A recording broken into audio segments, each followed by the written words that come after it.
How's it going, everyone? I'm Tom Velati, the most famous person you've never heard of. Welcome to my blog. Today we're going to be talking to my mother about, briefly speaking about origins, how she met my father, things like that, things that brought her apart, and leading up into, the infamous day in 1977 when I was 5 years old. According to my mother, my great-great-grandfather immigrated from Germany to Ellis Island, and apparently there was some trouble with the Kaiser, and maybe the peasants were revolting, and my family had some close relation to him, so they all changed their name, and half of them left to Australia, and the other half of my family came over here to America from Germany, and they changed their name to Mispel. Mispel. Don't know what it was before that. This is according to my mother. Let's hear what she has to say about the whole thing. Kaiser was having trouble in Germany, and people were trying to kill him. And apparently, my aunt found out that my family was related to the Kaiser. So half our family, they changed to Mispel. I don't know what it was. Because Mispel doesn't sound German at all to me. Half the family got on a boat and went to Australia, and the other half came to the United States, to Ellis Island. And my great-grandpa, Max, bought land in Queens, New York, back when it was all farmland. So Grandpa was raised on a farm. Interesting. I didn't really know that my great-grandfather was born here in Queens, in New York. I was born in Queens, New York. My mother comes from Stuart, Florida, small little fishing village at the time when she was raised there, and according to her, she was living in Connecticut with her mother at the time, close to my conception. But yeah, that's a fun little fact to have there. It's cool. So, what do you think made my family leave Germany? One can only wonder, knowing my family, the hard-working bunch of heavy partying outcasts. My uncles mainly, my grandfather, he was a very just steadfast, hard-working person. That's all I knew him pretty much as. If you could say anything like what happened with my family is like what might have happened in the past, I would think that, I don't know, someone was sticking their wiener snizzle where it shouldn't have been, or maybe one of them was a speechwriter for the Kaiser, but his spelling was so bad that they shamed him and he had to leave the country, and as the last disgrace they took away his name. They named him Mispel, Mispel, where the proper way you spell it is Misspell.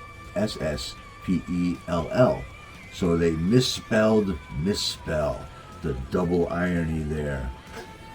One can only wonder what my family did to cause them such shame. Alright, let's get right to the meat and potatoes. My mom, she was raised in a small town in Stuart, Florida. There was only one doctor in town, delivered all the babies there, one little school. Town historically was founded by pirates, and they say that there's something in the water over there that makes you a little bit crazy. And I was raised there for quite a bit, so that could explain a lot. That water is in me. But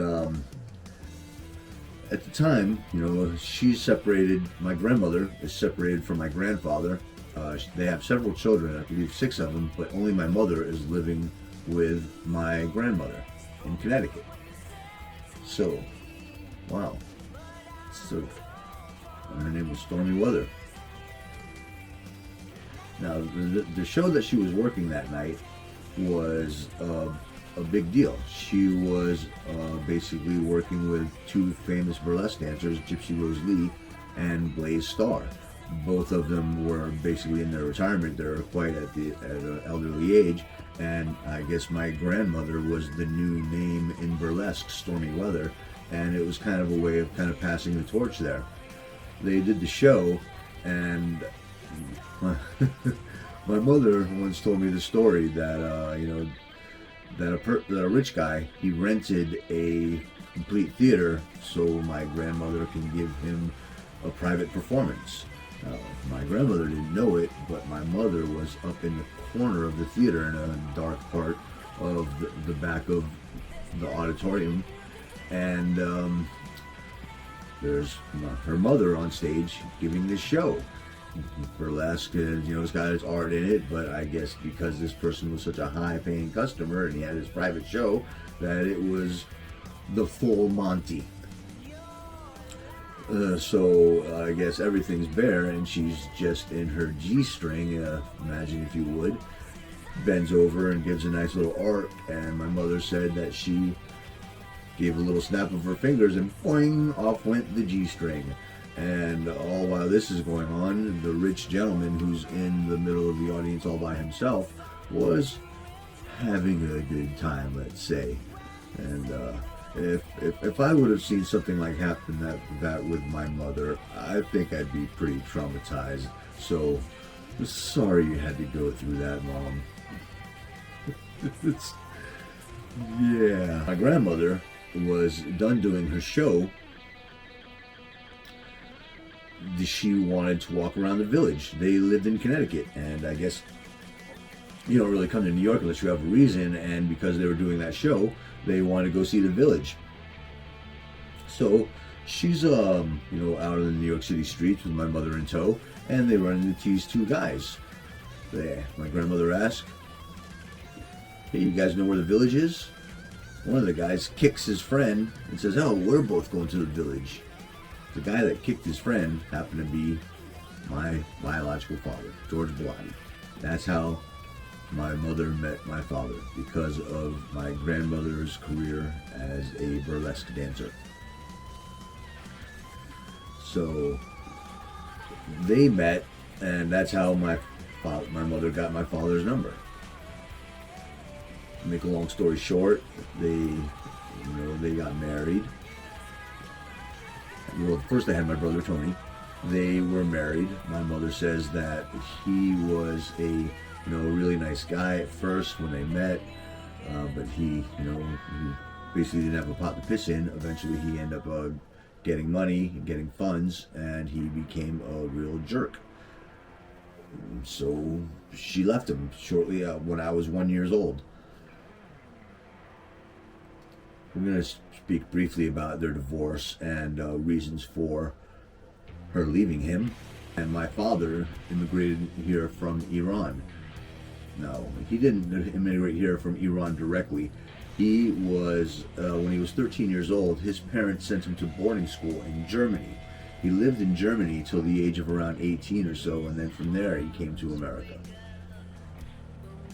And I guess it was shortly after that he met my mother. Even after my divorce with George had the apartment building, and I lived on the 3rd floor, and he lived on the 1st floor.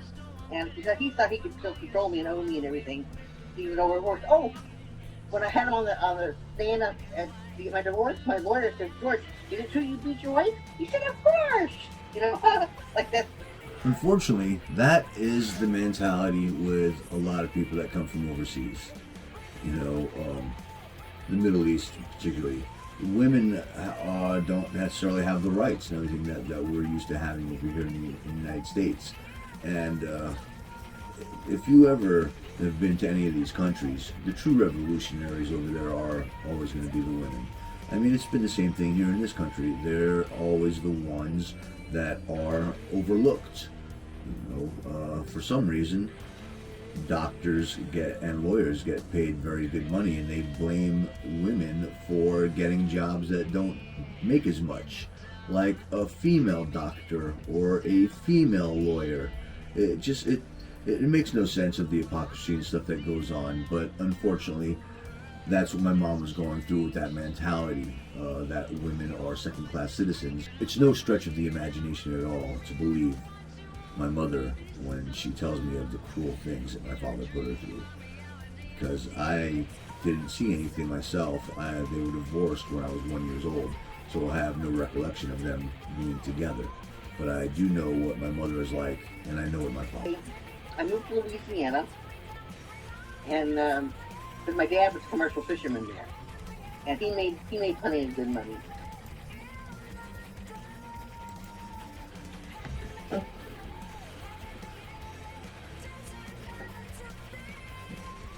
I do remember the fact that we weren't always living at my father's apartment. We lived in Staten Island. Some of the furthest memories that I can have of living back in New York with my mom before we moved to Louisiana was living around Staten Island. And one of the main things I can remember was this stripper bar down the street where me and my brother and our friends used to go to and poke open the door and look at the the girls on the stage, because we knew the guy that watched the door was this big fat guy and he couldn't run more than half a block. So by the time he caught us after having our little minute peep show, he he would be on top of it for the most part, because it never lasted more than a minute. And he'd be running us off. We'd only have to run half the block down the street, and then we were good till the next day. We'd do it at least 2-3 times a week.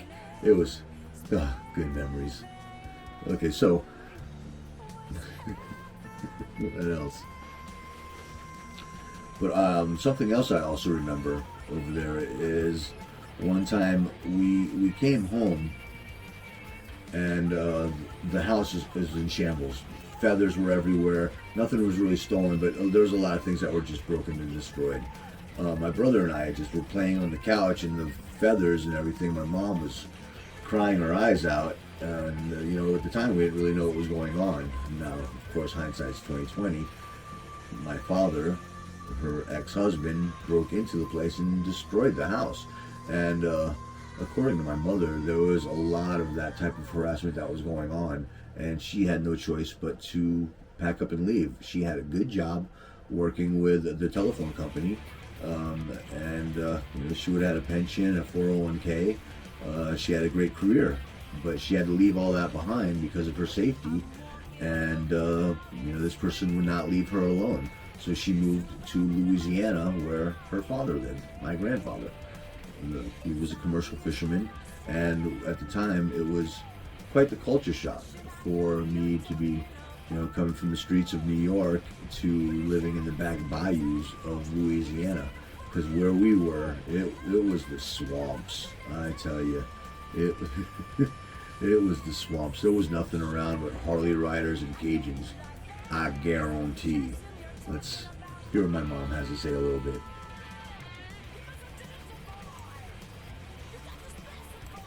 And because my dad was a commercial fisherman there, and he made plenty of good money. He catch loads of fish.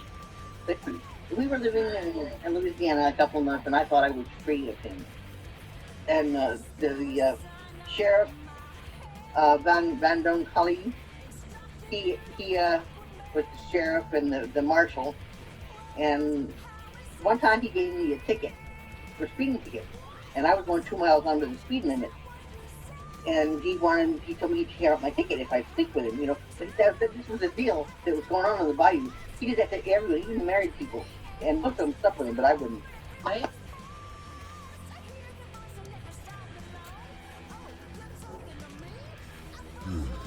Well, it looks like my mother's had some experiences with him prior to the infamous day where they came and stripped her children away from her. My earlier memories in Louisiana were great, before the infamous day. Coming from the streets of New York and then being in the swamps of Louisiana, it was a culture shock, but we made fun of it what we could. We were 2 kids and we had a great imagination. We would just entertain ourselves. We would steal our neighbor's canoe and go out canoeing around in the bayou, not necessarily knowing how dangerous it was. I mean, we didn't know. I mean, fortunately, nothing ever happened, but there is a whole slew of things that can happen to you over there in the bayou with all the wild animals that they have. I remember, like it was yesterday, having my little beach bucket and catching dragonflies in the backyard. The sky would be littered with them, dragonflies everywhere. The crawdads were so plentiful that I just went right into the front yard and picked them right out of the front ditch. and would boil them up and have myself a little snack.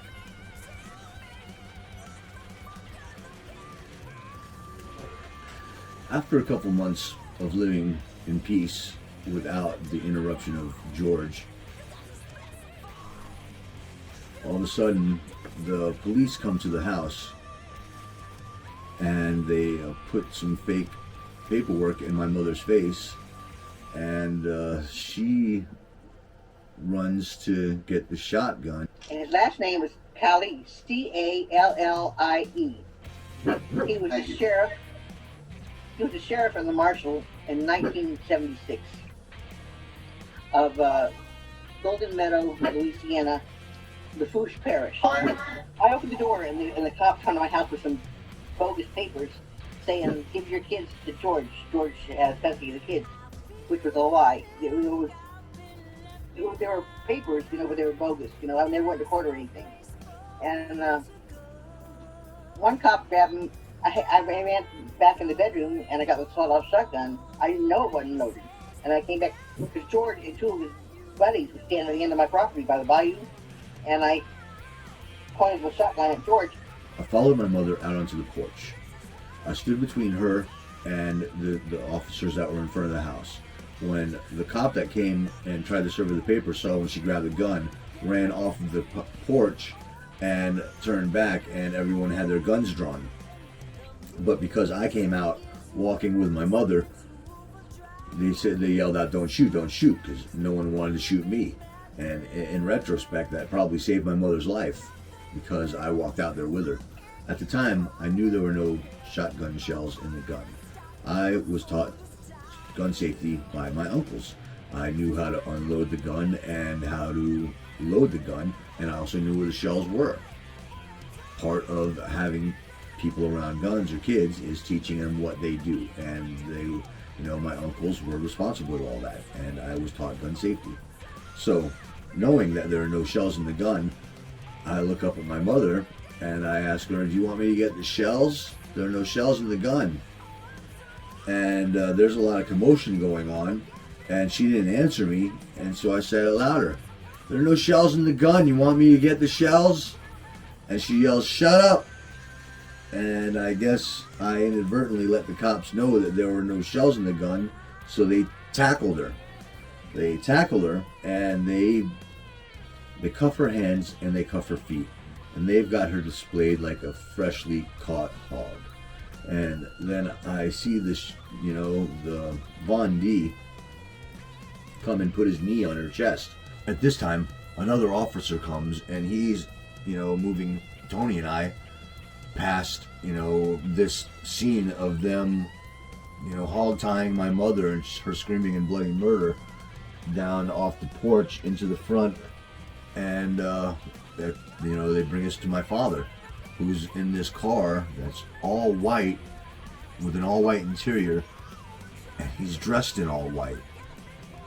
Now mind you, this is 1977. I'm only 5 years old, but this is directly like a scene out of the Dukes of Hazzard with Boss Hogg rolling into the scene. But there was no Boss Hogg. Is this a Southern thing? Did my father, I'm going to find out later in the story that he ended up paying them $10,000 for, doing these things to strip my mother of her two children and to put false charges against her. But because you pay $10,000, you get the full package, and part of the Southern thing is we show up over here in all white, on white. I don't know. If any of you know what that is, please comment below. I've been curious about that for a long time, because it definitely wasn't my father's style, and this was something that he was influenced to do by the powers that be there in Louisiana. This is how we do things when we're just abusing our authority. Okay, well, enough of that. When we're in the car, Tony and I are speechless. We're in shock. We can still hear my mother screaming on the front porch. And shortly after we're taken to the car, Von D comes up and he pulls up his pant legs and he shows my father, "Look what she did to my knee." As in, yeah, I'm really earning that money that you paid me over here. And he points to these perfectly, teeth marks on his teardrop in his knee right there. And I couldn't help but smile. Yeah, Ma, you got one in on him. And then he takes me and Tony, we get in his car, and we go to the sheriff's department or the police station. I'm not sure which one it was. And they take a Polaroid of Tony and I. I'll put the Polaroid up here right now for you to look at. Now, the first time I saw this Polaroid, I was taken back to this day. And when I saw it, I was 19 years old. I had just came from California. I was moving into one of the apartments in my father's building. And there was a box of some family pictures. It's not awkward at all for me to look through these. It's my family by all means. So I'm looking through it, and then I come across those two Polaroids. And while they were taken by Von D to show that he had us in possession. These things, you think they would be part of court documents. These were in my father's possession. And there weren't copies of these. Those were Polaroids. There was only one copy. And I'm looking at these pictures, and I'm thinking, this is the day that I lost my childhood. This is the day that I knew that the world, wasn't... There was just so many things that I had to figure out, and I had to learn to pay attention to a lot harder. I couldn't just be innocent anymore. I lost my innocence at 5 years old. And with the things that I was endured and I went through at that point on, and what I saw, because I was taken from my mother and put in the controls of my father, which is necessarily why I'm making these videos. Daddy issues. So